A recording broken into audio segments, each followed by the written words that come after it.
پیغمبر صلی الله علیه وسلم فرمایي که غواړئ عمر مو زیات سي او په عمر کې مو برکت ولویږي نو تل له خپلو دوستانو سره ښه سلوک کوئ.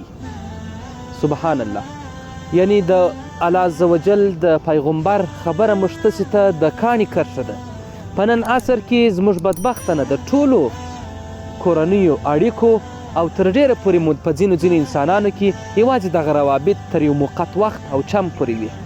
دوستانو د الله عزوجل موږ ته راکړي دوستان دا نعمت دی. د دې نعمت شکرګزاري پکاره ده او د خپلو دوستانو سره تل ښه سلوک وکړئ، اخلاق حسنه ورسره وکړئ.